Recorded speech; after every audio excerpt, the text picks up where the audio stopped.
Hello guys, this is Red from Red's Third Dimension Gaming, and today I'm bringing you a review on Grand Kingdom for the PlayStation 4 and PlayStation Vita. This new style of strategy role-playing is a completely new breed for Spike Chunsoft, and these are the developers of the very popular Danganronpa series. Get ready to embark in this grand adventure! Yay! In the beginning of the game, players are immersed into its combat right away as you traverse the land in a tutorial game mode. This tutorial allows you to quickly figure out the controls and gameplay mechanics of Grand Kingdom. A nice way of introducing the game was with its beta version earlier in May of this year. If you happen to check it out in May, all of your squad members and money will transfer over to the full game. The online war scenario will not transfer and be reset. I respectively did not play the beta due to all the other game releases in May, such as Uncharted 4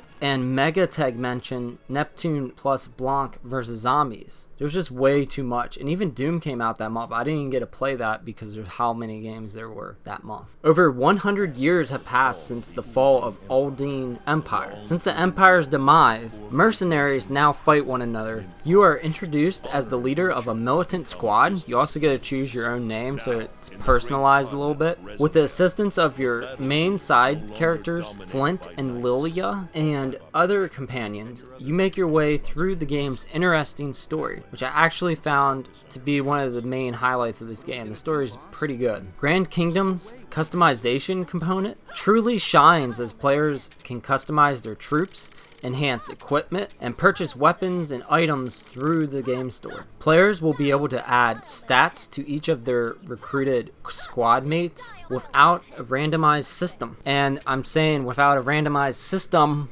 because Stranger of Sword City had a randomized system where you basically were gambling around with how many extra points you get. This game, it has a set amount. I like that. You could get 9 points here, or you only get 1 point, or you only get 5. I like how it's just consistent, and certain characters have more, some have less. It's a nice function because every time that you level up and earn more points, you can apply the points to any of the character's stats. Their strength, vitality, agility, and many more. So for instance, if you want your character to be a speedy ninja, you can choose the rogue class and increase her agility stats. And I believe that's the one that I got 8 points at the start. Most of them were around 4. That one I think I got 8.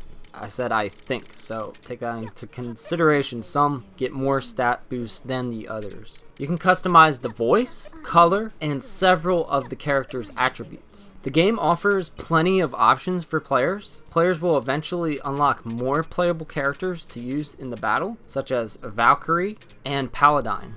Grand Kingdom's traveling system has a unique look. Players use chess pieces to traverse the land and only have so many steps to complete the task. You must be careful because there are traps and lots of enemies along the way to the final boss of the level. There are also options when going around a trap. You could be careful and take your time to disable the trap, or could possibly just breeze through it and take damage. There are more options than that, but you as a player must decide which option is best for you and your squad. Battling in Grand Kingdom is a complete mess in the tutorial, and a hit or miss afterwards.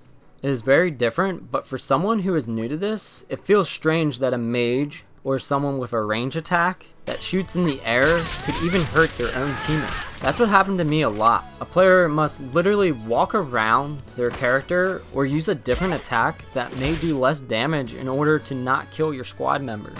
It gets frustrating the more you play, but it is more irritating when you cannot use items in battle. Maybe I'm being picky, but I think that is the whole point of having items. I tried several times and I was not able to use items at all in battle. Players can only seem to use items during non-combative situations. So when you're traversing the land, you can heal, or you can buy a healing item from a merchant if they're nearby, but you cannot use them in battle, which is very confusing to me because it'd be awesome if you could throw some of these items around, but I didn't see a way to do it. Another thing I didn't like in battle is that you can only use certain attacks so many times. For example, After you use a certain attack 5 times, you might not be able to use it for the rest of the mission, which kind of sucks because you'll have it where you want to use an awesome move more than once, but that only limits you to using it about 2.5 battles. You're going to have to fight the final boss at the very end, so you can't even really use your special attacks at all. I'd rather there have been some type of SP or magic point system instead of only being able to use it so many times. The game has a lane system for fighting. Each character must maintain his or her lane and can use thrusts, skills, or defend moves to progress. And another thing about the lane system, like how South Park, the video game, allows you to use magic to go up and over objects, that's what I would like it to do in this game all the time with certain attacks, especially if you're a proficient ranged archer or a gunman. You'd think you would be able to not shoot your own teammate. I wish they had more attacks maybe, or that you wouldn't hit them at all. I know they're trying to make it so that it's harder, but it's just kind of frustrating and stupid to not incorporate something like South Park did in their new game, where you can go up and over things instead of hitting your own teammate. I don't like that. Even when you're targeting the enemy and specifically targeting it, and your character is nowhere in the way, but just because you move them or they're towards the front of you, you think that they could either duck.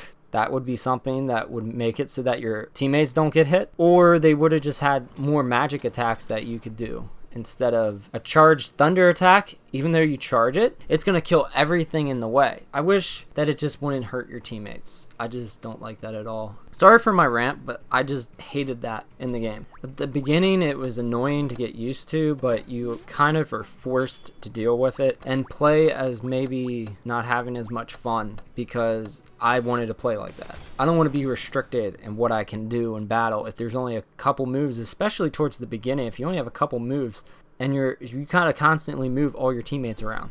I didn't like that. The autosave system also threw me off because I hated not being able to manually save. Most games have this. I like the overall idea of the gameplay, but hate its execution. Eventually, I got to a point where I threw my controller because of a stupid mistake, and you can hit select to go back, but once you accidentally move your player or something, or hit cancel, or accidentally press the wrong button and it hurts your teammate, it really sucks. And I also hid the fact that I killed an enemy and then they used a move that lets your character escape death by earning +2 life points by pressing the L1 button. I like the fact that you can do that, but I don't like the fact that the enemy can do that too. This is where I threw my controller. I was down to my last 2 teammates, which usually the enemy gets 1 attack. They got 2, okay? And he just ran over, killed the one guy, then he attacks my other guy, so I'm almost dead. I go up and over some crates, then I attack the enemy. He dies, but then comes back to life because he did the same thing I do sometimes. He came back to life and he killed me, and I wasn't even able to do the move I was talking about where you can come back to life with +2 points. They didn't give me that option, but then I died, and then I had to start the whole thing over. I threw my controller, I was done. And it's very hard to get back into the game after having things like that happen in the game. I don't think your opponents should be allowed to do this. Otherwise, I would have made it past a lot of battles. Some items to fix in the next iteration of the game would be to allow manual saves, a cross-save, cross-play system, because it's on the Vita and the PS4. Most games that are even PS3 and PS Vita allow for cross saves, and you can play cross-platform like that for your game saves. I don't think it would be too hard. Maybe it's the fact that they don't anticipate this game selling that well, and they decided to leave it out of their budget. Allies cannot be hit by attacks, or attacks can be better executed so that teammates cannot be damaged, and less loading screens. If you fix these things, I'll be happy with the game. Fix them in the next one, if you ever come out with another one, or a similar type of RPG. The graphics in this game look great on both versions. During the post-battle upgrading buying section of the game, I had a flickering and a weird effect going on in the background of my PlayStation Vita version. I don't know if this is in the PlayStation 4 version because I played a little bit of it. I basically played on the PS4 a tutorial and a little bit past that to create my characters, and I didn't even see if it was in there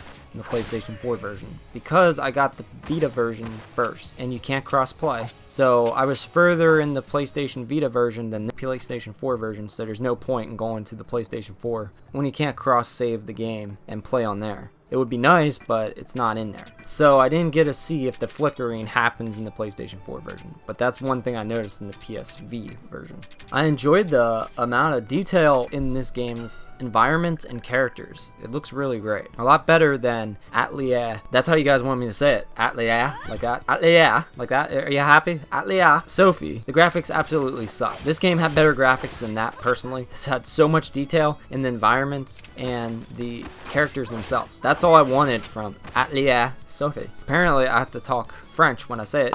Unlike the game, didn't talk French when it's hit, so I think it's French. Comments on that review were ridiculous with, how'd you say, yeah, something like that.